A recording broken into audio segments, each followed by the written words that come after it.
A very good evening to all of you and welcome to St Martin in the Fields. My name is Sam Wells, I'm the Vicar of St Martin's, and it's my pleasure to introduce tonight's presentation. I've got two people to introduce to you. First of all, Tom Holland. Tom is an outstanding conversationalist. To be an outstanding conversationalist, you need to be incredibly good company. You have to be vastly knowledgeable.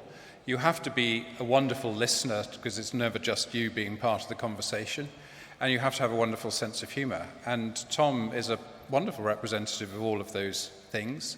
He has become one of the nation's most prominent conversationalists in his participation with Dominic Sandbrook on the Rest is History podcast, which I know has been at different times the top podcast for those who count these things in the country, and has set a trail blazed for many imitators, including some quite distinguished ones. Tom, what you need to know about Tom is that he is a cricketer, and we're really lucky that he hasn't been selected for the England one-day squad travelling to India any day, because that enables him to be with us tonight. He is a prolific author. His book Dominion had a huge effect on me and many other people. His book Pax is just out, and I believe is for sale downstairs, along with many other books that you'll want him to sign tonight. But Tom, I think most of all, has an extraordinarily expansive imagination and mind, which gives him the ability to cast a whole net across huge numbers of things, across time and place, that most people would never have associated together. And it's that extraordinarily imaginative and associative mind that's made him such a famous author, such a great popular historian, and I think popular historian doesn't do him justice, because he is such a creative historian, and popular historians often tend to be not so big on the creative side. He's not a popularizer of other people's ideas. He's a creator of a new imagination, and that's why we're so thrilled to have him with us tonight. We also have Richard Carter, who many of you who worship here or know St Martin's well will be very familiar with, the deviser of this whole series that's been going on for many, many years now. Must be 18 years or something since the very beginning. Since it started across the road with about 20 people, and has obviously expanded hugely from that. Richard spent 15 years of his early life in Solomon Islands. We'll be hearing a little bit about that tonight. And has spent, I think, is it 18 or 17 years here in his current role as Associate Vicar for Mission. I think when the history of the early part of the 21st century story of the Church of England will be told, people will appreciate Richard for being one of the key agents in the renewal of religious life in this country. You may know that Justin Welby made the renewal of the religious life, a prayer in the religious life, one of his three key aims for his time as Archbishop. It's still one of those three aims. I don't think I can think of anyone who's done more than Richard to advance that aim. The Nazareth community and the Companions of Nazareth, the Nazareth Companions, are a thing of wonder if you haven't joined them. As I always say about the Nazareth Companions, there are only two kinds of people: those who join the Nazareth Companions and those who are thinking of joining the Nazareth Companions. So many people here will be in either one of those two camps. And Richard's contribution to the life of St Martin's and the wider church and society in London and beyond is immeasurable. But what we'll be hearing about tonight is an earlier chapter in his life that some of you will know and some of you won't know, but all of you will be blessed by. We're going to dialogue between us in different forms. I won't bore you with the details for the first hour or so. Then there'll be an opportunity for you to ask questions, and I'll explain about that a little bit later in the piece. We're going to start by hearing from Richard about his experience in the South Pacific.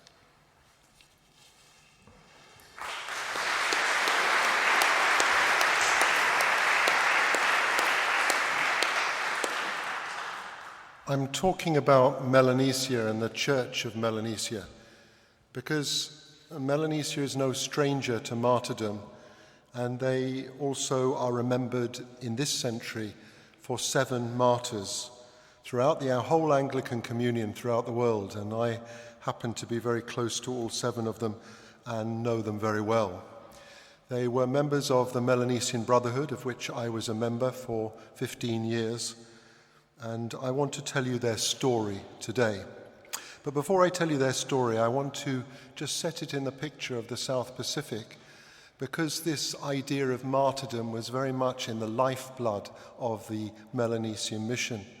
The first Bishop, John Coleridge Patterson, was a man ahead of his time. He believed that the secret of the islands was to live as equals, and he journeyed from island to island, believing that the Solomon Islanders themselves should become the clergy and the priests of the new church.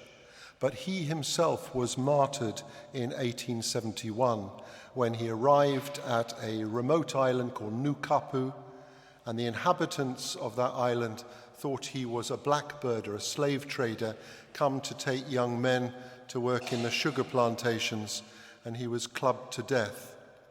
When he died, they thought that the Melanesian mission was over, and there's a letter written saying, "God's ways are not our ways. What this church will do without Bishop Patterson, God only knows."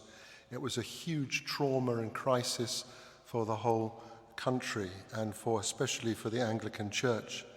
On his cross, on his grave, were these words: "His life was taken by those for whom he would gladly have given it."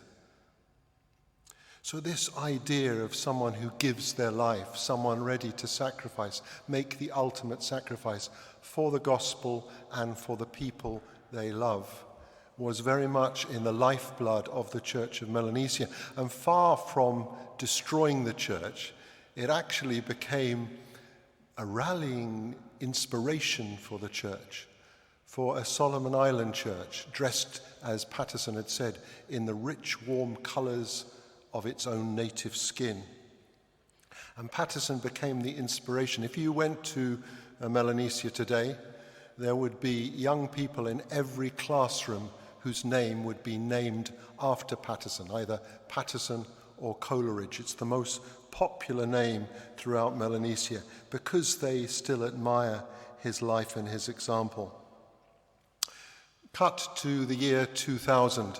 In the year 2000, I was living in Solomon Islands. It was called the Happy Isles. It was an island that people thought we would never have conflict or violence. But then we started hearing news of an internal conflict, ethnic aggression on the island of Guadalcanal. People from the island of Melita since the Second World War had come over and settled on Guadalcanal, and they'd built their houses and homestays. They'd been very successful in business, in copra farming, in fishing, and as often happens in the world, the native Guadalcanal population had grown silently more and more resentful of this intrusion onto their land. And in 2000, they started burning down Melitan houses.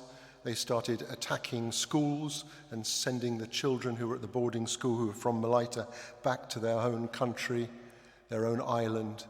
And then I heard news that someone had been killed. In all these conflicts, you never believe the worst. It can't happen here. No one could be killed. I'd seen these people living, eating, worshipping, praying together, and suddenly this conflict was escalating.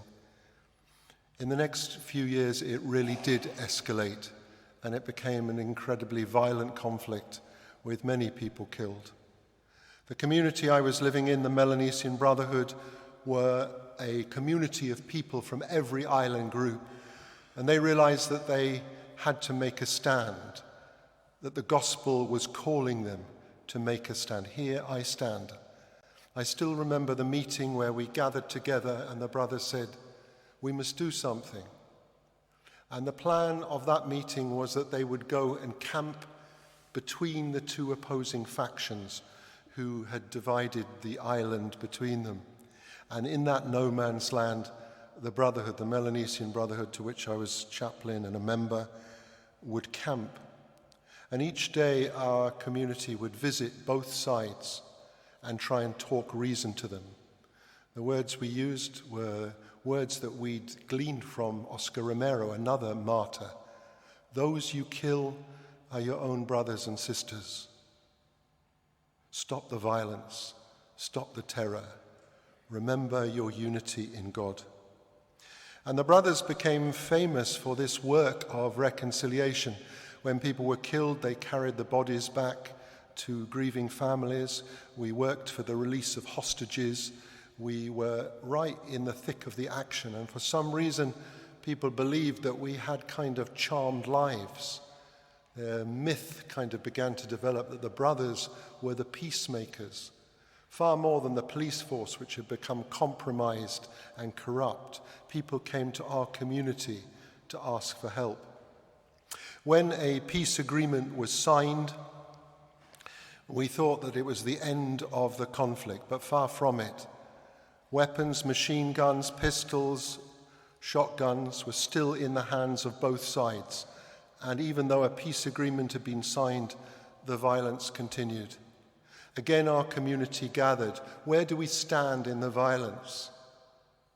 Our community decided that we should put out a message that we would destroy the weapons that people were holding. We had no idea if this policy would work, but I remember the day we went down to the public broadcasting company and we put out a message to the whole island saying, if anyone has guns in their hands, guns that they've used, guns that they want to get rid of, and they want prayers for peace, we will visit them, we will take away their guns, and we will destroy them, and we will pray with them. We thought this sounded naive and idealistic, but the response was overwhelming. I remember living in a room in Honiara where in the course of 2 weeks, the whole room was filled with the most piles and piles of high-powered ammunition and guns from every part of the world.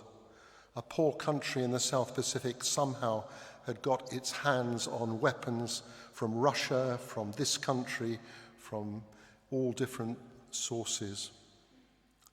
The trouble is when you start collecting weapons, which was a really powerful action, we took the weapons, we dropped them in Iron Bottom Sound, which is an area of sea which is 2 miles deep. But there was one militant faction on the weather coast of Guadalcanal who started saying that our community was in league with the Malayan government and that our community was corrupt.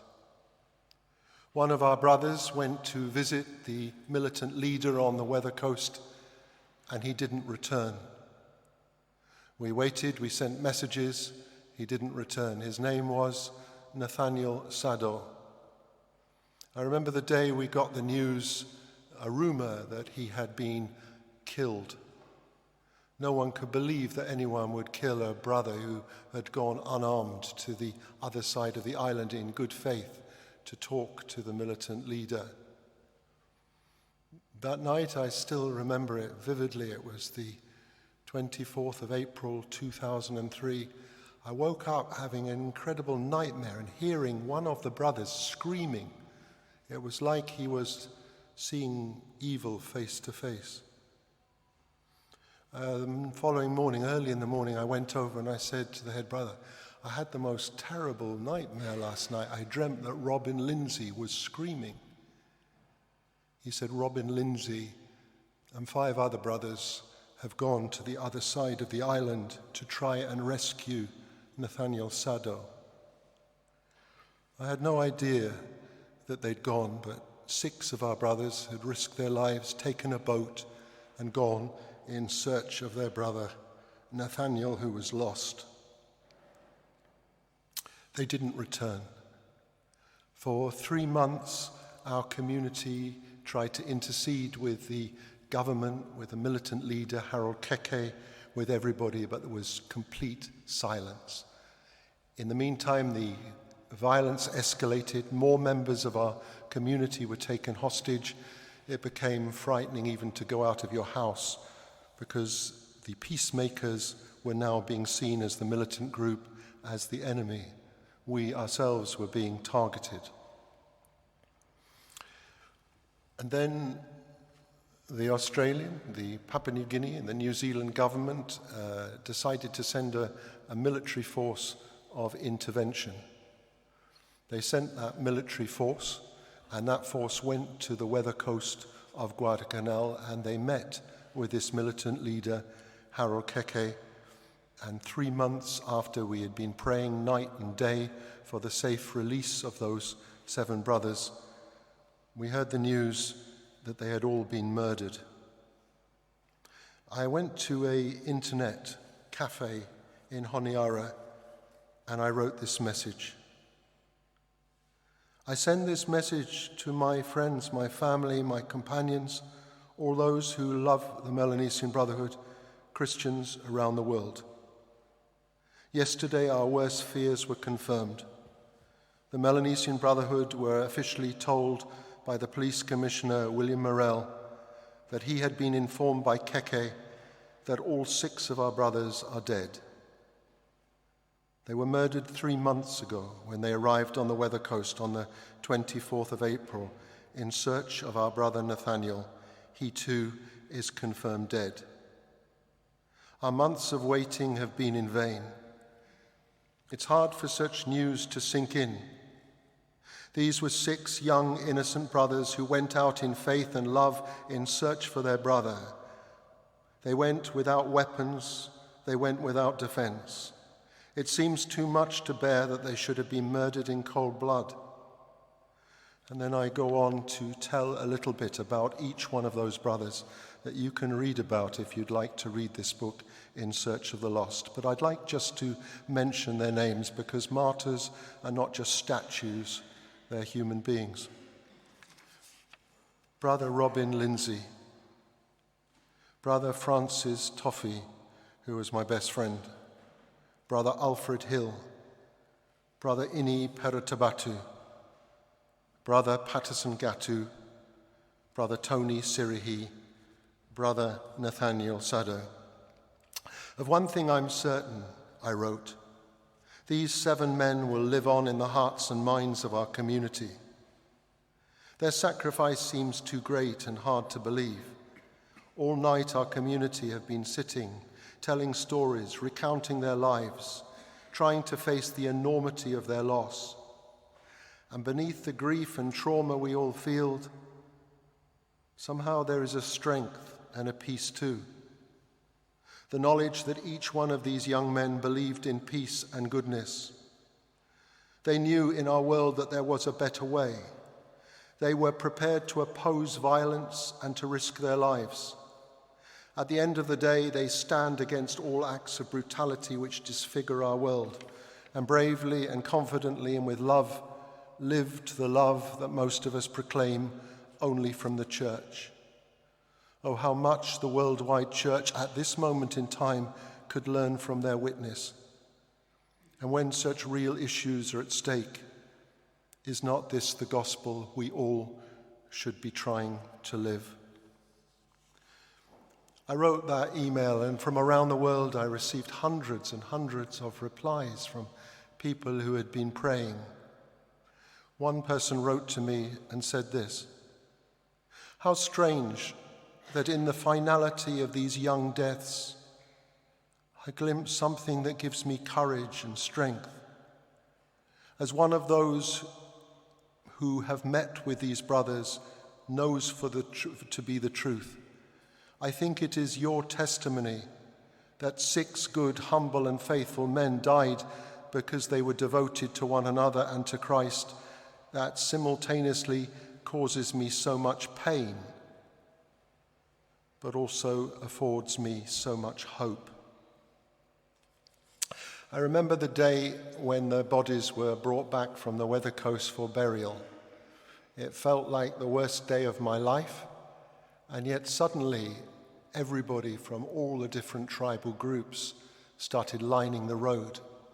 The road from Honiara to our community headquarters at Tambalia is about 12 miles long, and all along the road people were standing to witness these 7 coffins of 7 brothers from different island groups being returned to their mother house where they were to be buried.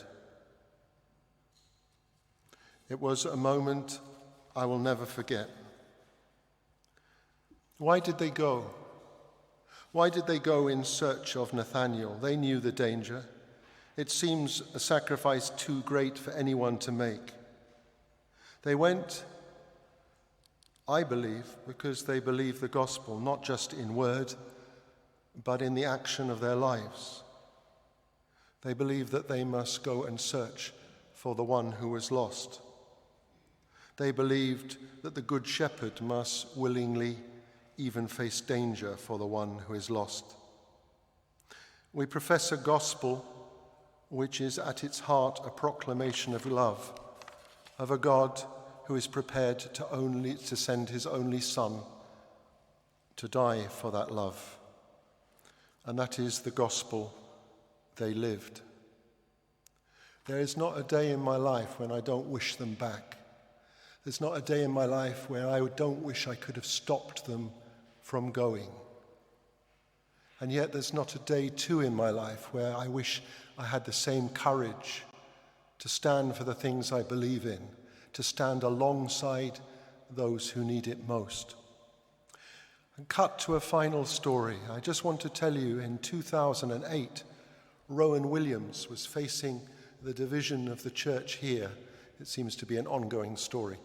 But in 2008, he was facing the division of the Church of England over matters of sexuality, an ongoing story.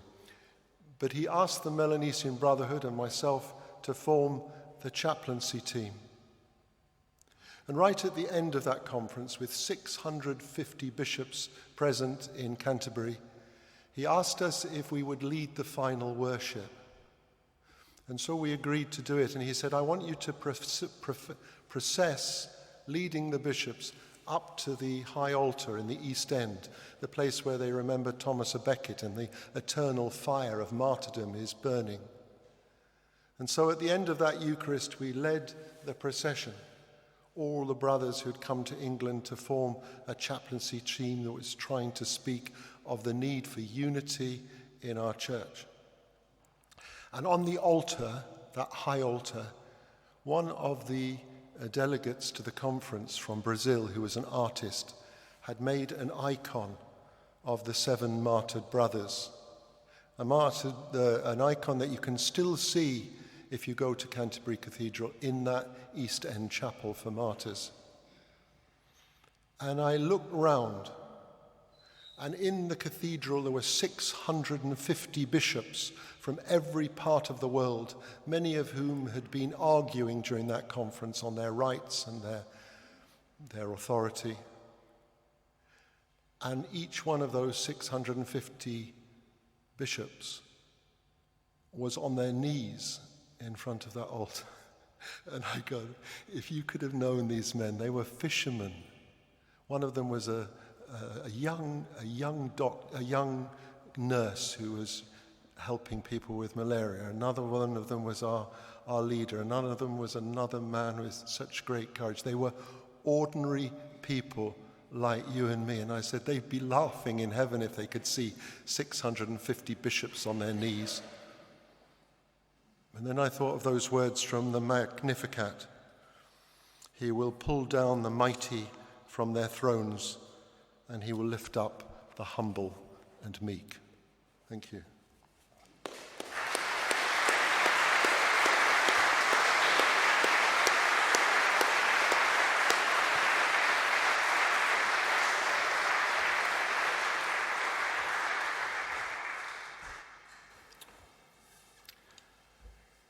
Thank you to Richard for a story that you can only respond to in silence. Tom, tell us if you have had any personal encounters with a situation anything like as intense as that. Well, I've never met anyone who went on to be martyred, but I have met people who could easily have been martyred. So actually, when I was just starting to write Dominion, the book you very kindly mentioned, which is a history of Christianity going right the way back to the beginnings of it and right the way through the 2,000 years of its existence. And martyrs to me seemed figures from the past. I mean, I know that this is a terrible time for the global church, and that there are, I think the figures are that there are more martyrs now than at any time in the church's history. But to me, living in the safe, comfortable West, they did seem kind of remote figures. But then in 2016, as I was beginning Dominion, I went to Iraq to make a film about why the Islamic State were targeting religious minorities, which included Yazidis, but also, of course, Christians. And we went to a monastery called Martyrdom, which is very ancient, supposedly goes back to the 4th century. And it's built on the side of a cliff, like a kind of swallow's nest under the eaves. And it looks out from the Great Gallery. You can look out over the plain towards Mosul. And we were the guests of a monk called Father Yusuf, who spoke English, and so was our host. And he was from Mosul. And he had been in the monastery in 2014 when the Islamic State turned up and occupied Mosul, started targeting Christians for persecution. So large numbers of Christians fled Mosul, came to the monastery where he and his brothers put them up. But the risk, of course, was that the Islamic State wouldn't stop at the cliff. So they were in extreme danger because the Islamic State occupied the flatlands that stretched from this cliff on which the monastery had been built. So they seriously faced the risk of the horrific deaths that the Islamic State were notorious for. And so they removed all their treasures, their libraries into Kurdistan. But they insisted on staying there, and they managed to get all the refugees that they put up, they managed to get them resettled, but they refused to leave the monastery. And the courage of that was something I will never forget. But the incredible thing was that for Father Yusuf, it was as though the martyrs of past centuries were present with him all the time. So he showed us the great altar in the monastery, and then behind it a secret passageway which led to another tiny altar. And he said that during the Mongol occupation, that was where they had practiced Mass. So the Islamic State seemed to kind of merge and blur with the Mongols. And then he started talking about persecutions that the monks had suffered back in the late antiquity, the kind of the age of the Roman and the Persian kings and monarchs. And again, it seemed to kind of melt and shimmer. And then when he talked about St. Stephen, the first Christian martyr, and he talked about Peter and Paul and the first generation of martyrs, I felt this is a man who has the right to talk about them as though they are his contemporaries, as though they are his brothers and sisters. So that was an experience that I will never forget, and it kind of in my imagining, brought to life figures and issues and dangers that otherwise might just have seemed the stuff of ancient history. Thank you. Now, there are 9 lectures in this series. We're well into the 3rd one. Richard used the phrase, "Here I stand," at one point in his remarks just now, but we haven't talked so far in the series about that phrase. And Martin Luther, the person who that phrase is attributed to, Martin Luther wasn't a martyr. Would you have fancied being a martyr? How do you understand Martin Luther in this story? He says it as someone who is staring down the barrel of possible martyrdom. I mean, the fact that he doesn't end up a martyr doesn't mean that he wasn't prepared to risk martyrdom. So the context for this, of course, is the birth of the tradition that this church stands as a monument to, the whole Protestant Reformation. Because I guess the key word in that phrase, "Here I stand," is the word "I." Luther is saying, this is what I believe. This is what I feel in my soul to believe.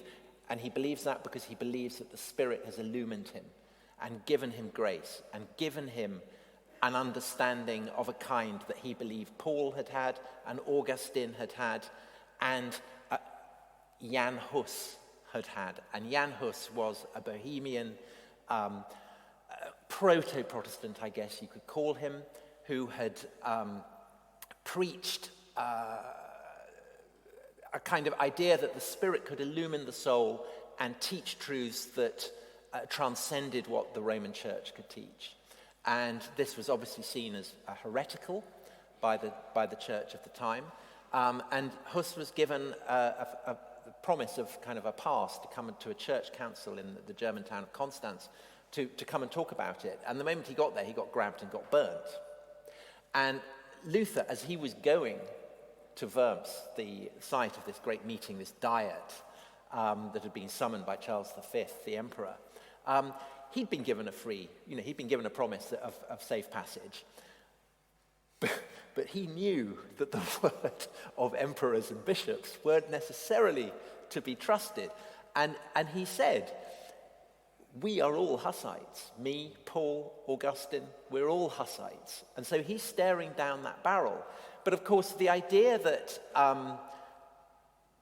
in a way, he's the progenitor of the idea that living your personal truth is in itself a guarantee of sanctity and value and worth. But that's a highly, highly contested issue, particularly in the context of the 16th century, because it goes to the root of why Luther is in danger, because he has been condemned as a heretic by papal decree for a whole host of reasons, but that's one of the key ones. One of the kind of the 95 Theses that he famously kind of nails to the door at Wittenberg, or did he? Let's say he did.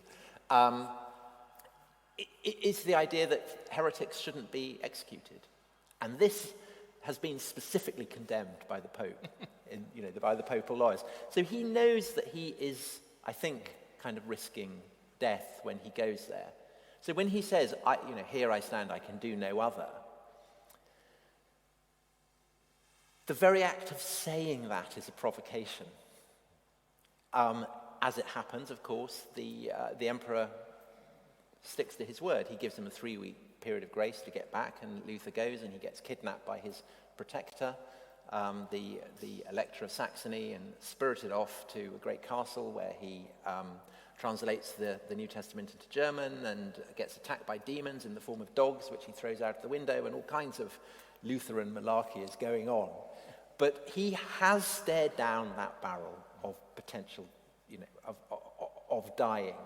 And it's that willingness to, if you like, to use the modern phrase, to live his personal truth, of course, that will turbocharge the Reformation and will lead to a lot of martyrdoms over the decades that follow. Because, of course, one man's martyr can be another man's heretic, or in a different age, one man's martyr can be another man's fanatic. And that's something that hangs over the whole question of what is a martyr, I think. So if we then pick up on that last question, what is a martyr? Is there something new in Christianity that refines? Because of course the Maccabees before Christianity had their martyrs. Is there something? Is there a novum? Is there a new thing that Christianity brings to martyrdom? Could you put that in the context of the early church, Judaism, maybe Islam even? Right. So there are Judean martyrs, and I say Judean rather than Jewish because I think it's key that they are people who are defending a kind of territorial integrity. They're defending the idea of there being a metropolis, a people, a land. And the same is true of the people who commit suicide at Masada in the version told by Josephus. That to the Romans, for instance, the Judeans are a recognizable people. They have a land. They have things that the Romans themselves have and that the Greeks have. So the Greeks had, the Spartans at Thermopylae had been willing to die for Sparta. Among the Romans, there's a guy who's gone to spy on an enemy, who gets captured and is about to be tortured, and he sticks his hand in the fire to show how contemptuous he is of any notion that he would betray his country. Or there's the commander in the war against the Carthaginians who is captured, sent back to Rome to plead the cause of peace. He refuses to plead the cause of peace and then goes back knowing that he's going to be killed, which he duly is, by being put in a barrel with spikes in and rolled down a hill. And that's the kind of fate that you could imagine being visited on a Christian martyr.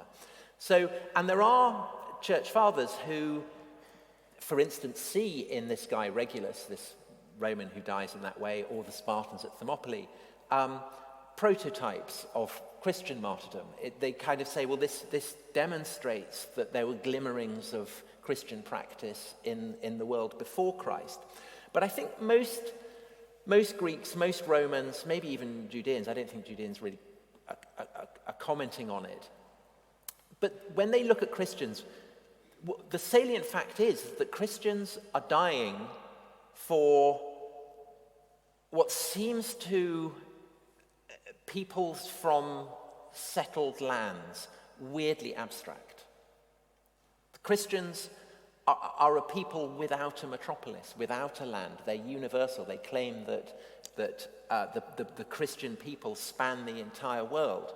And so therefore to the Roman way of thinking, it seems very, very odd that they would risk death for something that wasn't rooted in the soil, that wasn't rooted in the temples or the acts of sacrifice or the familiarity with the fields and streets of a native homeland, a patria. And that, I think, is what makes the Christians distinctive, that they're willing to die for what Christians, of course, I mean, it's the most powerful, overwhelming experience in their lives. But to non-Christian observers from settled communities just seems a kind of mad fanaticism. I mean, kind of weird and odd and deviant and dangerous and faintly unpleasant. And is it all of those things? I mean, what is it in Christianity? Is it the imitation of Christ? Is there a sinister side to it, that there's a macabre enjoyment of rolling down hills in barrels with spikes? I think the Romans are right to see in it something unsettling. And I think what is unsettling in Christian martyrdom is that it upends the traditional hierarchies. So, to be a martyr in the early Christian church is to go, when you die, you go straight to the great palace of God. The Christian thinking in the early centuries is that most Christians, when they die, will kind of go into an annex and wait for the day of judgment. And when they say they go into an annex, I think what they're thinking of is something that comes from Roman practice of being a client to a Roman patron. And if you're a client, you go in the morning and you kind of sit in an annex in a hallway, and you wait to be summoned to go into the presence of the patron. And you may not get that summons. It may take you a long time. And I think that the early church envisages heaven as being like that God is kind of like a Roman patronus. He is like an emperor with his great palace. But that the souls of most Christians who live and die, will be waiting in the annex for the resurrection, the day of judgment. But martyrs go straight, don't go to the annex, don't go to the atrium, they go straight into the dining hall of the King of Heaven, and they sit at his right hand, and they commune with Christ himself directly. So this gives enormous scope to absolutely upend everything that, I mean, not just, pagan Romans and Greeks, but Christians as well take for granted, that there are social hierarchies, there are gender hierarchies, all kinds of things.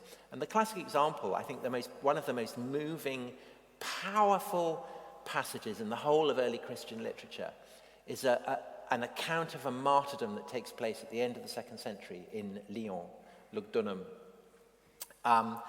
possibly written by Irenaeus, the great saint and scholar.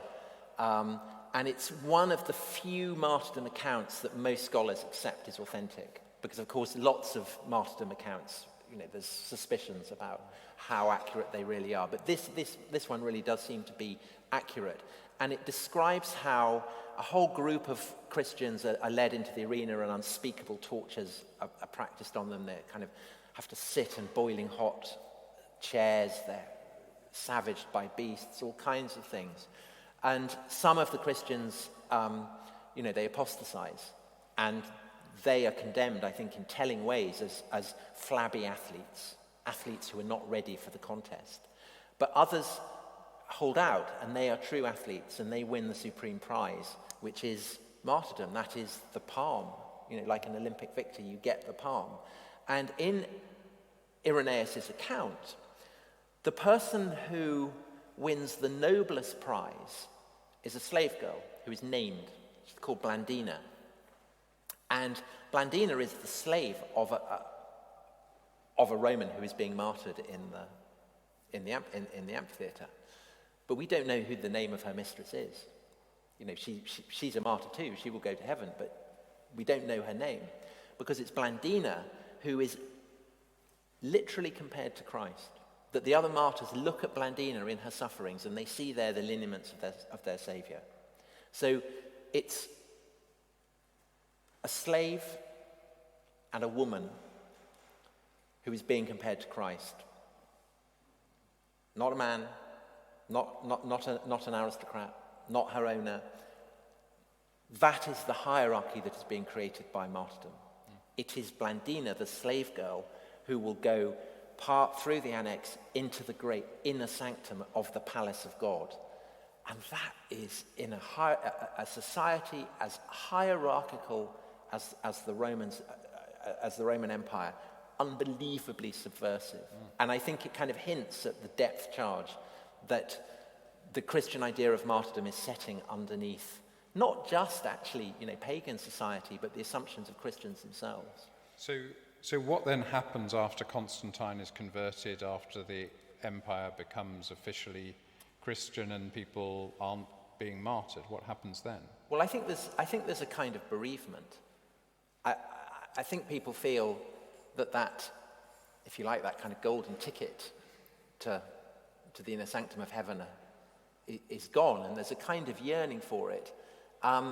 And you can see that in kind of various developments in the church after Constantine's conversion. So one way is a kind of prefiguring, really, of the Reformation, that, and this happens in the African church, and Augustine is actually our great witness to it, that there is a deeply theological argument about who actually constitutes the church. Is it a kind of an elect, or is it the entire mass of the people? And this argument becomes so brutal that it kind of creates factional warfare, and people start killing each other. And so if you're on one side of this theological divide, then your people are the martyrs, and the other people are the kind of lunatics and fanatics, and vice versa. So that's one way, I think, in which that yearning for martyrdom expresses itself. It kind of fosters violence. But another way is that it encourages, so that idea of martyrs as athletes who win the prize. I mean, that carries on, but the athletes who win the prize are the ascetics, the monks, the nuns, the hermits, the nuns the hermits who retire to cells and live entirely off the dirt that they lick off sandals, or the men who go and stand on pillars and live there for 20 years or whatever. And the intensity of the ascetic sufferings are an attempt to kind of replicate martyrdom. And so then along comes Islam, and of course the most common citation of martyrdom in the last generation has been surrounding 9/11 and all the complexity of that kind of violent martyrdom. Can you trace that back to the 7th century, or is that a contemporary innovation, or how do you narrate that? Yes, so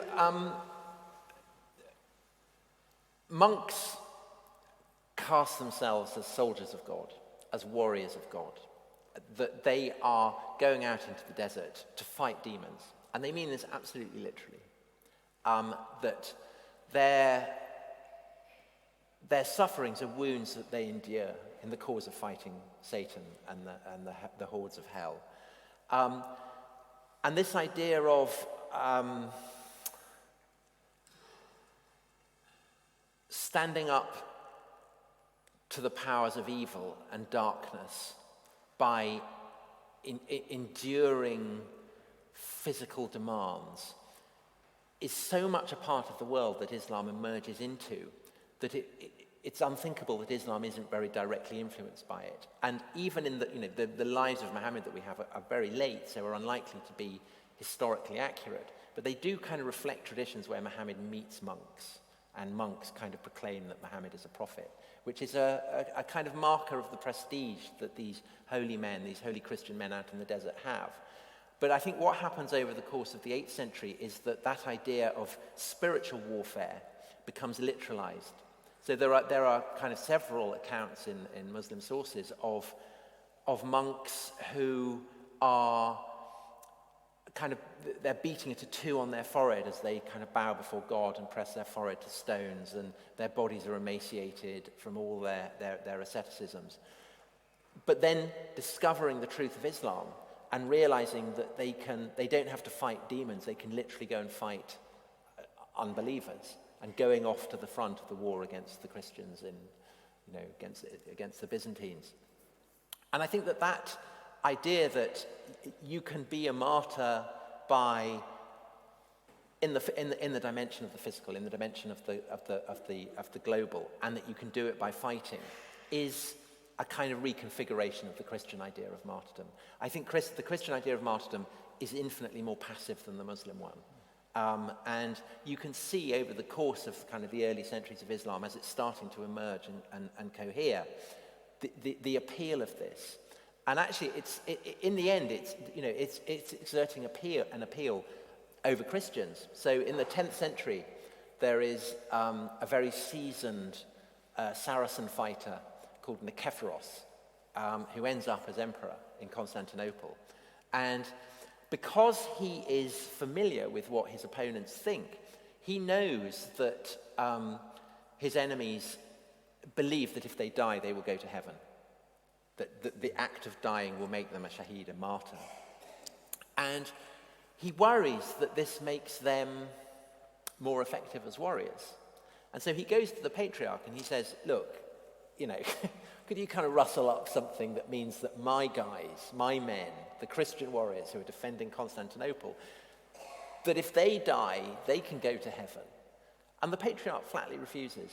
And not only that, but he doubles the amount of penance that a Christian warrior has to do if, in the course of battle, he kills someone. And this is a massive, massive tension within medieval Christianity. So it's true in the West as well. So when William the Conqueror defeats Harold at Hastings, he builds Battle Abbey as a kind of act of penance for the slaughter that he's brought about. And all the individual Norman knights have to do penance.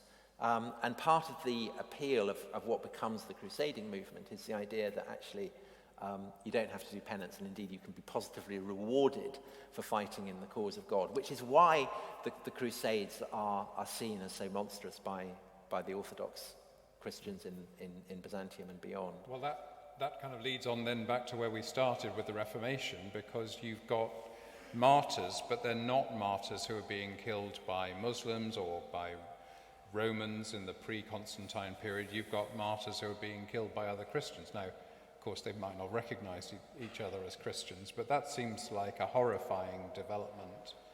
Can you Yes. trace that as coming out of what Well, you've described about Augustine and so on? As Luther recognizes, looking at Huss, there are others before him. There are the Christian church in the Middle Ages worries that if the fabric of the church is corrupted, becomes kind of leprous and filthy, then that dooms the entire Christian people. And so seen in that light, what you do with the rotten branch, all that kind of language, burn it. To our way of thinking, it seems monstrous, but it makes sense if you buy into the idea that God's church needs to be kept safe from those who would corrupt and destroy it. And to reiterate, that's why Luther saying, "Here I stand," is such an act of defiance. And it of course then sets up the problem for Protestants of what do you do if people who are saying, "Here I stand," you don't actually agree with them. So the notorious example of this is the Anabaptists in Munster, where a kind of very radical form of Protestantism ends up in, hideous bloodshed and slaughter. And I suppose the Protestant reformer who wrestles with it most agonizingly is Calvin in Geneva. So like Luther, Calvin is very against the idea that people should be coerced into belief, let alone burnt for saying the wrong things. But there is a guy who turns up, Michael Servetus, kind of Spanish physician, doctor, philosopher, who does push all kinds of positions that Calvin cannot tolerate. And Calvin has been kind of condemning him furiously. And then Servetus turns up in Geneva. And it's almost like kind of suicide by cop. It's suicide by reformer. Servetus, is kind of courting a martyrdom.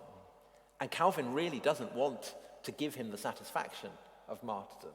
He really, really doesn't. Servetus ends up being condemned by the civic authorities rather than by Calvin himself. But Calvin kind of, he's kind of responsible for it. And it's very, very damaging for him.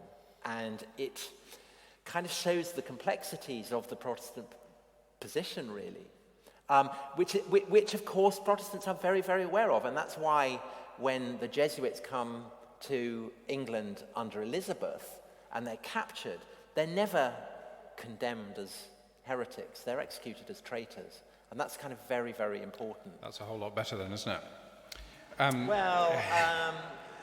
It's probably better if you're Elizabeth. Yes. So one last question before I bring Richard back in. If you think of modern martyrs, but perhaps more secular martyrs, obviously sometimes the word secular isn't really a helpful one, but if you were to take, for example, the Easter Rising in Dublin in 1916, Patrick Pearse, that whole group of 8 or so people who were executed by the British are still commemorated and venerated in Ireland and in the Irish diaspora. Where would you locate that? Is that a throwback to something the Romans would have understood as a kind of territorial, the Irish are a people? That's where they fit in. Yeah, I think yet it has a kind of religious zeal about it. Well, it does, because they had no chance of succeeding. It was a gesture. No. It's very kind of bound up with nationalism. Of course. It is also, indisputably though, drawing on very ancient Christian ideas that the early Christians were defying an empire, the most powerful empire on the face of the earth. And that's kind of what power supercharges that idea of the fighters in the Easter Rising as martyrs, is that it is tapping into what is the great discovery of the early church, that weakness can become a form of strength, and that, it's kind of like a judo throw, that you can turn the strength of your opponent against him. And that idea that, you sock it to the man, it's been secularized now, that to be a victim, to be at the bottom of the pile, to be someone whose life is a daily martyrdom, gives you a kind of power and an authority. And I think in that sense,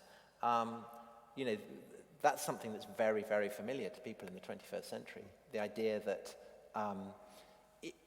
if you suffer, it kind of inherently gives you a moral authority. Well, and Gandhi learnt from it in his own independence struggle. Absolutely. But I mean, if you think of Black Lives Matter, George Floyd was cast as a kind of martyr. I mean, literally as a martyr. You know, he was, the fact that it was the American police, the security apparatus of the world's greatest power, and he was seen as the embodiment of powerlessness. It's that tension that inspired and animated the protests. I think without it, and without the Christian context that makes sense of that, it's unthinkable that anyone would have cared at all. Yeah. Because the Nietzschean question, Nietzsche's contemptuous of this. I mean, he sees it as, you know, Christianity as a slave morality. He admires strength. He admires power. He detests the kind of the Christian idea that to be a martyr, to accept suffering passively and somehow it ennobles you. But we're not ready to jettison that idea yet, even if the pews are emptying, which of course they're not here, but in many churches across the West they are. But that idea that to be a victim endows you with moral status is incredibly strong still. Yeah.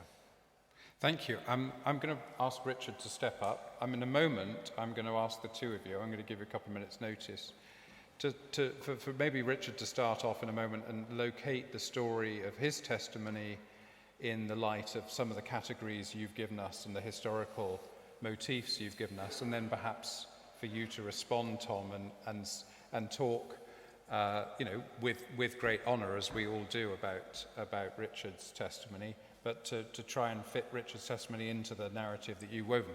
While they're just working out what they're going to say in a moment, just a few instructions on the Q&A that we're going to do in a few moments' time. If you'd like to prepare a one-sentence question with a question mark at the end, that's why I'm giving you 2 minutes, so you can get it down to the one-sentence question with a question mark at the end. There is a microphone just here, which I think you'll be invited to come to in a few moments' time. And if you're joining us online, the address to write to should be in the chat, but it's Jolly Gosnold, our pastoral assistant, Jolly, Jolley, Gosnold, Gosnold, at smitf.org. So I'm not quite sure who it is. Probably Jolly himself will be collecting the online questions and asking some of them. What I'm going to ask you to do in a few moments, only when I say go, is to get in line behind the microphone. When I've got a sense of how many people are around the microphone, I'll make a judgment how many questions we take, how much time we give to each one, that kind of thing. So can we first of all then go to you, Richard, and your thoughts about what Tom's been saying, particularly in the light of your experience? There's some really interesting ideas that made me think. The idea of a Christian martyr being part of something more universal and not being tribal or territorial was very much part of our experience. When people talked about those 7 brothers, one of the things they always said was, and they were from different tribes. They were not just supporting their own tribal group. They were actually going in search of someone who was from a different tribal group. And somehow this idea that Christianity didn't have a territory that it was trying to defend, but it believed in love for one's brother or one's neighbor. The other thing that I thought really made sense to me was the idea of upending traditional hierarchies. During that time of conflict, the Melanesian Brotherhood often don't have food to eat. I mean, it's a really poor community. We slept on mats, we didn't have any possessions at all. But suddenly, in that conflict, because of the way they were acting and the courage with which they were acting, they seemed to have a power, so that even politicians began to come to our community to ask if we would go and speak with their household, or, you know, when the aeroplane took off from Henderson Airport, they wanted Melanesian brothers there because they thought it would be safer. It was almost that they had this kind of reputation of spiritual power because of their powerlessness. I don't think in our case that martyrdom as in going to heaven or having a place at God's table was any motivation for action. But the real motivation for action was here I stand. I mean, it was constantly before us. For what would you be prepared to offer your life? And I remember when my young brother visited me from England, right in the middle of the conflict, and we had outside latrines, and it was very simple village living. And I knew that the militants were outside. And I remember him going out to the latrine in the garden, and me in the middle of the night, in a pair of shorts, going and standing next to the latrine, because I realized that if he was attacked, I would want to be attacked too. I couldn't let him be attacked without me being there, even though we were both defenseless. And there are moments in all of our lives when we decide, here is where I stand, this is what I believe in. Now, I didn't have the courage of those 7 brothers to go in search of Brother Nathaniel Saddo, but I think we all learned from them, and again in my life, and here at St. Martin's, that question is constantly before me. Where do you stand? What are the things that you would actually not prepared to give up on? What are the things that you actually believe are worth living for?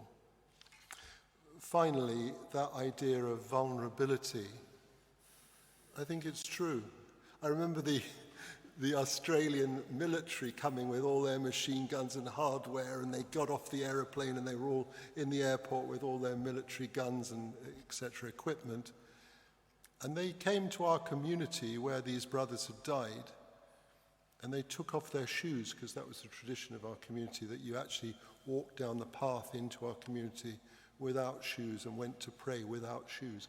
And these big burly soldiers were taking off their shoes and walking down the corral, and it was like they were being humbled by the humble. I mean, it was amusing to watch, but something I'll never forget.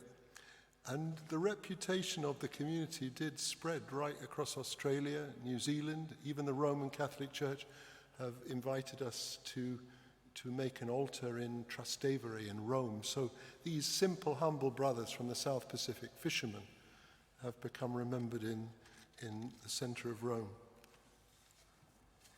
Thank you. So do start making your way to the microphone, but I'll take Tom, while you're doing that, I'll take Tom's response. Well, I think that one of the problems that particularly the Western churches, Catholic and Protestants, have faced in the modern period is that often those who are preaching the gospel are doing so as representatives of an imperial power. So that obviously begins with the arrival of the Spanish in the New World, but it's pretty much a constant because the West has become increasingly hegemonic over the course of the 18th into the 19th into the 20th century. And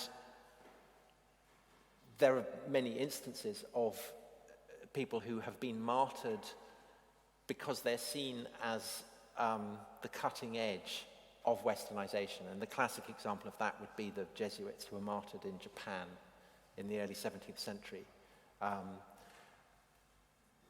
But I think that what is happening at the moment, and I speak with no great authority on this, but I think that as Western power retreats and as Christian identity ceases to be associated with the Western powers that introduced it, whether that's in Latin America or very obviously in Africa, or among the ancient legatees of Christianity in the Middle East, or in the house churches of China. I think that association of Christianity with Western power is retreating sufficiently that martyrdom perhaps will come to serve the role that Tertullian famously identified, the blood of the martyrs as the seed of the church, because they are witnesses. I mean, that is what martyrs do. And I think from our perspective in, the safety of a church like this, one can only perhaps feel something of that sense of admiration that the ancients felt when they beheld the willingness of their brothers and sisters to suffer as they suffered. Thank you. I'll take two at a time, if I may. So if you'd like to begin, and do make your way forward. It just means that we give the right amount of time to each person. And we've got 20 minutes or so. Wendy. So in T.S. Eliot's Murder in the Cathedral, the temptation of being a martyr is the hardest for Beckett to resist. So my question is, should a Christian resist the temptation of martyrdom? Thank you. And then in the middle, if you'd like to, I can't remember who was first out of the two of you. Yeah, go ahead. Yeah. Thank you for that talk. I wanted to ask about... If you could get nearer the microphone. Thank you. Thank you. Yeah, that's great. I wanted to ask about women's ordination in relation to female martyrs. One of the arguments that people make in opposition to women's ordination is that women can't image Christ. But in your account of Blandina and many other examples of female martyrs, people have seen Christ's image in their suffering. And I just wanted to know, what role have female martyrs played in the discussion and debates around women's ordination historically? Thank you. Thank you. Do you want to kick off with the first one, Tom? My brain's gone. Remind me what the first question was. About Beckett and Eliot. Temptation. Yes. So it's kind of glory hunting, isn't it? You can absolutely see in some of what the Romans write about Christians that they are impatient because they feel that they are actively seeking out death, that they are kind of suicide martyrs. And I think that Christians have always understood that to deliberately court death is kind of cheating, really. And that, of course, then becomes part of the moral complexity that hedges the whole idea of martyrdom around. And that's why Murder in the Cathedral is such a powerful and profound play. And that play also, of course, exists in the context of the fact that the great shrine to Beckett has been removed. And so Eliot is writing it knowing that the man respected as a martyr in the Middle Ages, under the Reformation, comes to have a very different perspective. And so I think baked into his play is the recognition that people's understanding of who a martyr is, who a saint is, isn't something that's absolutely set in concrete, that it is something that is contestable, that it can be kind of negotiated. Just like to add that I think there is a glory in martyrdom when you stand back and you think about it, or if you look at it from a distance. But in the reality, you are faced with something that is terrifying. I remember visiting a priest who just witnessed someone being beaten to death in front of him, and there's no glory in it. It's absolutely horrifying. All violence is absolutely horrifying. Maybe later you can stand back and say, wow, they had courage. You know, people like Oscar Romero, wow, they had courage. But I think few people, in my experience, court that kind of violence. You abhor it.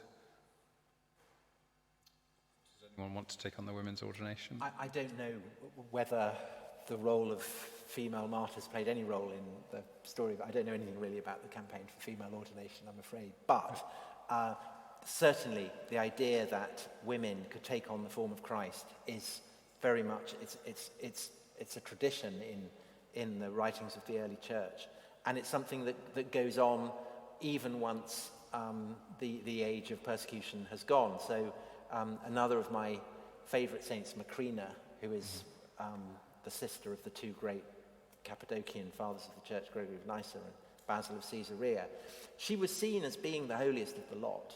She would go around the rubbish tips, rescuing abandoned babies and mortifying her flesh in a way that her brother said, you know, she would lie on planks. And this reminded him of the tree at Calvary. He explicitly compares her to Christ on the cross and is kind of saying that she is more like Christ than we are. So it's absolutely, you know, it's a very, very ancient narrative. In my story about changing hierarchies, often the people who come to the fore in times of violence are women. In Melanesia and Solomon Islands, the people who set up the refuge for people who had faced violence, the people who were going out daily, was a group like the Mothers' Union. Now, the Mothers' Union in this country is considered a middle-class organization. They were on the front line of the conflict trying to bring peace. So were the sisters, incredible courage.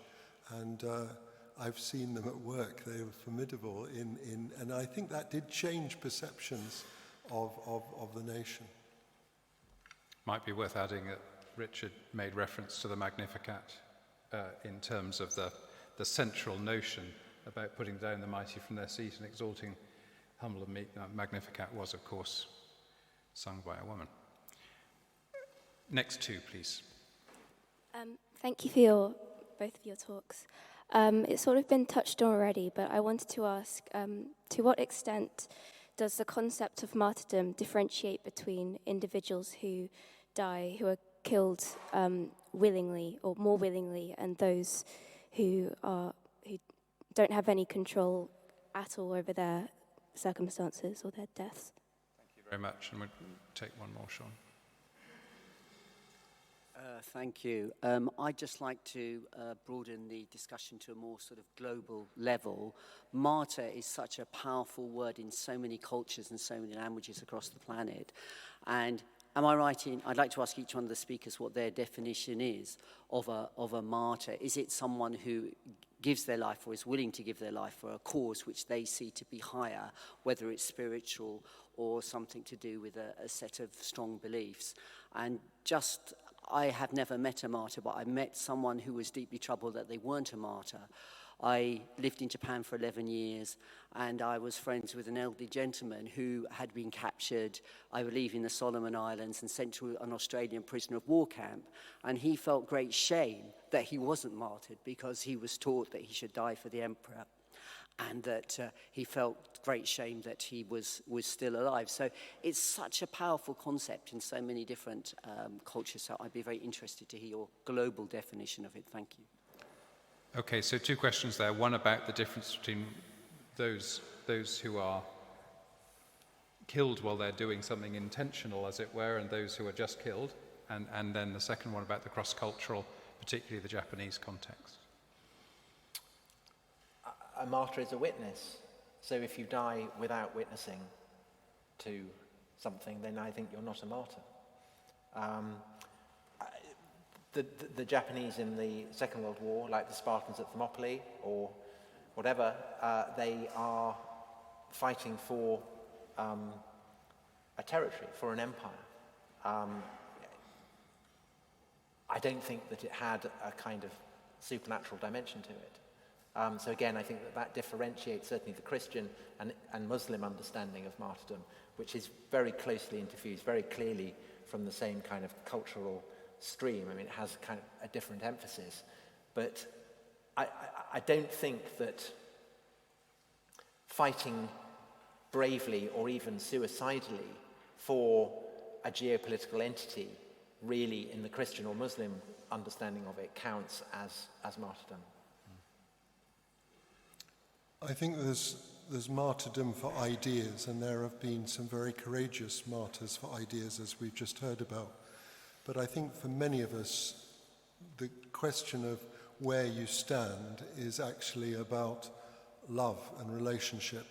I remember we had a conference on violence here at this church when I first came, and there was a soldier who'd served in Iraq and Afghanistan, and he said, at the end of the day, you're not thinking about what Tony Blair is telling you to do. You're not thinking about your government. You're thinking about the group of soldiers who are with you, who you need to protect and take care of, and that's your motivation. And in my experience, that also is the experience of martyrdom. You don't give your life just for an idea that's a million miles away. You give your life because you care about the people who you are with. You care deeply. You realize that their lives are just as important as your own. Let's take the next two. It's about the people in Lampedusa Island, the migrants that have arrived from Africa. A little bit louder. It's about the migrants that have arrived from Africa in Lampedusa Island. Europe and the West have squandered all the wealth of Africa, and most of them are Christians. Would you consider those migrants a form of martyr? So it's a question about migration, and particularly from Africa. And then next question, please. This is for the scholar. Do you believe that as a result of the Ukrainian war, there were warriors who became martyrs, but who did not necessarily defend Christian doctrine? Okay. So within the kind of the nuanced description that you just made in response to the last question, can you, if you are defending an idea and not a territory, can you qualify as a martyr even if there isn't a supernatural dimension? I think that's just the second question. It's up to, the definition of a martyr is decided by those who decide the person's a martyr. I mean, there's no absolute framework for judging it. You have to decide, you could have martyrs for communism or for fascism. The fascists and the communists were both very keen on promoting martyrs. But I think in both cases, they were consciously doing it as a kind of riff on the Christian tradition. I think it is a Christian tradition. And I think that attempts to cast people who are not Christian as martyrs is parasitic on Christian culture, would be my feeling. And could I push you, I'll come back to Richard in a moment, could I push you on that other question about whether in the global context of migration today and the place of Africa within that global context, one can expand the notion of martyrdom to say that somebody who dies in a representative death as one of many whose lives are given up in the process of, if you like, witnessing to the injustice of inequality and global policies that make migration necessary, would that come within the penumbra of martyrdom? Again, it depends on your politics. It depends on your view. If it's anyone can see anyone as a martyr. To repeat, there are no rules on this. This is what Luther was all about. I don't know what the ruling of the Catholic Church might be. There might be slightly more prescriptive on it than. But I think in our culture, it's become, the whole idea has become so secularized that if you think that people who are migrating to Europe or to the United States or whatever are witnesses to global injustice, then I suppose you could say that. But I don't think so. I think that it's. I think that you are. My personal feeling is that you die for something that is greater and more abstract than you. So I do think, for instance, I think there were some Egyptians who were captured by the Islamic State and dressed up in the orange jumpsuits and executed on a beach for being Christian. So I would see them as martyrs. But are people being killed because they're refugees? They're dying in transit, they're kind of drowning or being whatever. But are they being killed specifically because they are traveling? I'm not sure that's the case. So by that definition, you mentioned the Catholic definition. The perhaps most controversial contemporary aspect of this debate is the way sometimes terminations are portrayed in that light within the abortion debate. Again, you see, I wouldn't describe them as martyrdoms because, exactly. It's an execution, perhaps, a Catholic would say, but I'm not sure it's a martyrdom. Yeah. Richard. I wouldn't describe refugees as martyrs, but I would say that they, in a similar way to martyrs, upend traditional hierarchies. I think this church recognizes that. We're a church which welcomes people from all over the world, and it continually grounds you in the reality of our world and in the suffering of our world and in the suffering of people who've crossed the world in order to find safety. When I came to this church, I thought the best thing about this church was that it was a church which welcomed homeless people and vulnerable people. It was the best thing about the church because it rooted all of us. You can't get esoteric when there's someone sitting next to you who's been on the street all night. And I think that refugee question, like martyrdom, actually forces us to recognize some home truths about our world and the importance of where we stand and how we relate and respond and welcome those who are the most vulnerable. I mean, lurking behind the idea of martyrdom, of course, the idea that there is a greater glory that lies beyond the physical experience of death and execution and humiliation is the figure of Christ himself. So that's evident in the way that Blandina seems to those who watch her in the arena to become Christ. And the same is true of the figure of the refugee or the beggar or the person who is homeless. Again, throughout Christian history, right the way up to the present day, as your church bears witness. But St. Martin, of course, you know, he famously cuts his cloak and gives it to a naked beggar, and then has a dream in which Christ comes and says, "You gave me your cloak." So there's absolutely a sense that the person that you do charity to, that you behave charitably towards, might be Christ. And so that is, of course, to equate the figure of the refugee or the homeless person with Christ. But I still don't think that makes them martyrs. I think they're different categories.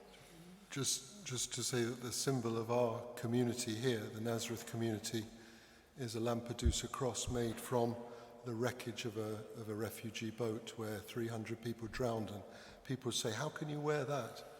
And the carpenter who made the crosses gave those crosses as a sign of hope to the survivors and as a sign of hope to us too.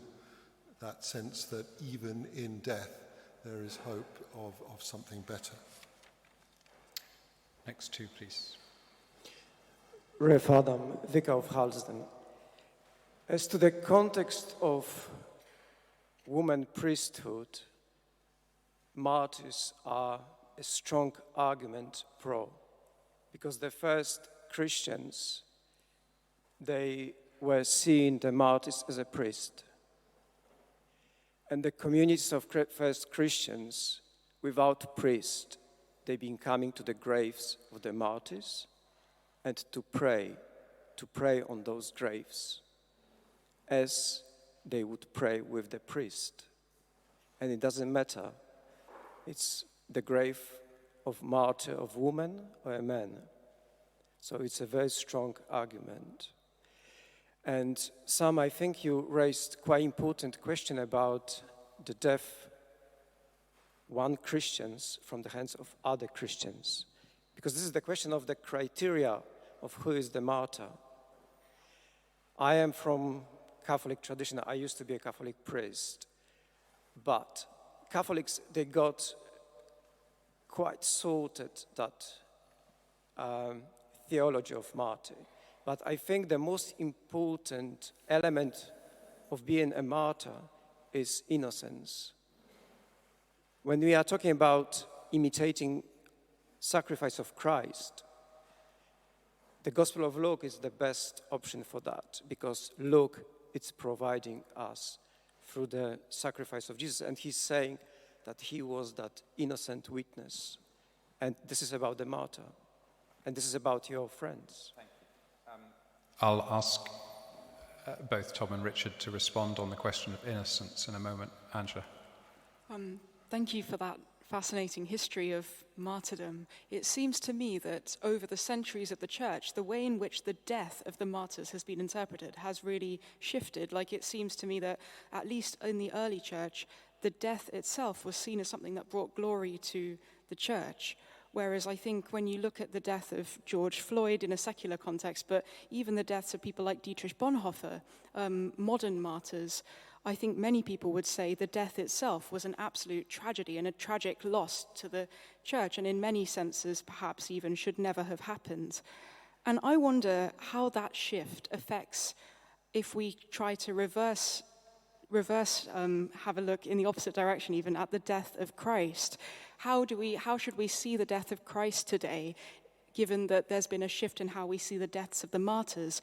Is the death of Christ on the cross something that brings glory in itself, or is it an absolute tragedy that should never have happened? Goodness. Okay. Theological murky waters there. I'm happy to take that one. Yeah, I think I might do that to the why theologian. why don't we proceed with the question of innocence?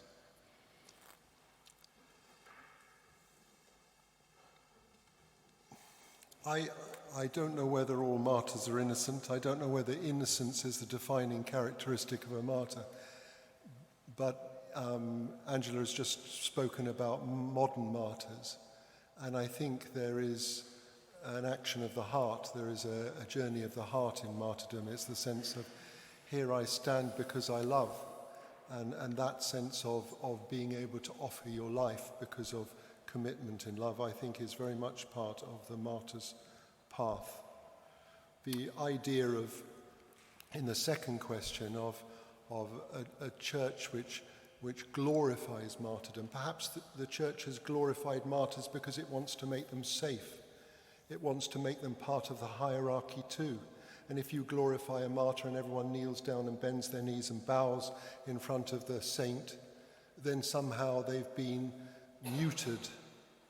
Because a real martyr is challenging us to live our lives in a different way. It's actually challenging the hierarchy. It's interesting that Oscar Romero never became a saint straight in his lifetime. People thought he was a communist. It's only now that time has passed that he can actually be seen for all his goodness. I think that it's difficult for us to not just to return to, but even to comprehend and feel the intensity of yearning for the presence of God in the early years of the church,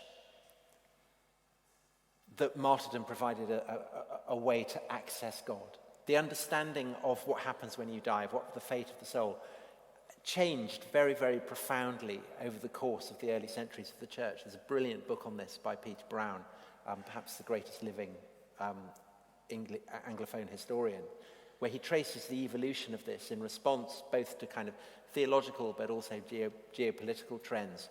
And so I think that the urgency of it, the kind of the sense of wonder, really, that a slave girl could get to God before a senator, I think it was experienced as something so radical and shocking and kind of eye-opening that we have internalized that sense of wonder. We habituated to it. We used to it. It no longer stuns us. It's something that kind of everyone has come to take for granted. But I think part of what I certainly find moving, contemplating what martyrdom meant to the earliest generations of Christian, is that it does reanimate what people found strange and wondrous about Christianity in the early place. I think a huge problem for us in getting a handle on what martyrdom has meant over the history of the church is that we are simply too removed from it.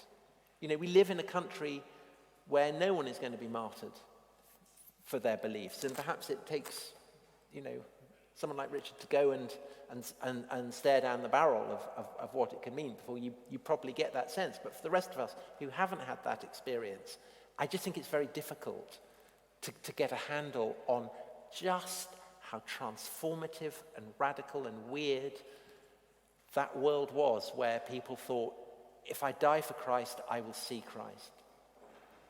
That only really makes sense when something in your life is at stake. And I don't just think you have to be in a war zone before you know that instinct.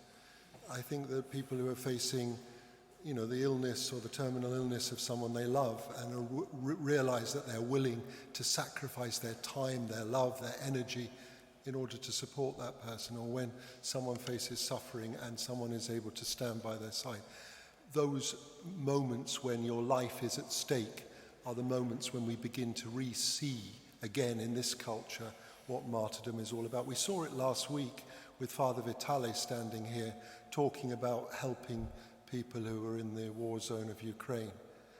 He wasn't talking about his own courage, he was talking about wanting to help people, even Russians who were in the face of the front line and in the face of violence. Okay, last question. What can we do to come to peace with martyrdom caused by the Church herself, like Protestant killing Catholics and vice versa? Christ said, in this world you shall have tribulation, but what do we do when tribulation comes from those in Christ's own body? So the question we've come back to now 2 or 3 times, but we've not perhaps satisfactorily answered. What do we do with Christians killing other Christians when the perpetrators of martyrdom are other Christians? Well, who's we? Christians, I think. It was assumed. I think I can assume that. I think it's an inherent part of the idea that you die for an abstraction, that the question of where the abstraction leads you is always going to be contested. So, and that's obviously as true for Islam as it is for Christians. The tube bombers on 7/7 thought of themselves as martyrs, thought of themselves as doing God's will, believed that when they pulled that bomb, that they would go straight to heaven. That is not the majority opinion, I think it's fair to say. But that's a reminder of, this has been a talk in praise of martyrs and the concept of martyrdom, but there's certainly a case for saying that it can be kind of dangerous. It can foster it kind of takes us back to the Roman attitude towards the Christians, really. Who are these mad people and why are they doing this? Thank you. Richard, anything to add? I think Joseph Conrad said something about once religion becomes a fanaticism which would lead you to use violence against another, that religion has become dangerous. I mean, the gospel message is loud and clear. Love your neighbor, love your enemy, care for those who persecute you. I mean, that is the call of the Christian church. It should be, but it's not always been. I'm going to invite you to take a seat for a moment. I've got a few things to say. I can't resist answering Angela's question, which I think, in the spirit in which I think she asked it, which is to say, I do think that the glorification of martyrdom is a way of embracing a story in too sanitized a way. And I think that the horror of Good Friday is that this is a terrible, terrible, worst moment in human history. And I think we have to stay with that horror. We can't just say, oh, it was all right, he rose 2 days later, it's absolutely fine, God's got this. I think that's against the whole spirit of the Gospels. So I'm going to run through these very quickly. There is a reception in the foyer downstairs to which everyone is invited, lots of goodies to eat and drink. There is also a bookstall from the lecture series, including ones by all 3 people on the stage today. The next lecture is on the 2nd of October, not as originally listed. Lem Cisse, author of My Name Is Why. There are evaluation sheets for you to fill in for us to make this series even better. And there is a collection on the door for any who didn't have a chance to contribute when they signed up, or for others who have become richer in the meantime and decide to share it in that way, or would like to support our wider work and ministry. Thank you very much for coming. Thank you to Richard for being such an extraordinary embodiment of what he preaches and sharing from the bottom of his heart. the testimony that he, as he said himself, he walks with the realities of every day of his life. And thank you for Tom for doing exactly what I said he was going to do, which is give us an unbelievable canvas to put all these issues on, to help us make very significant distinctions, and to send us away thinking what martyrdom could mean if it ended up being something we had to face for ourselves. Thanks so much to our contributors, and thanks for coming tonight. Come back next week.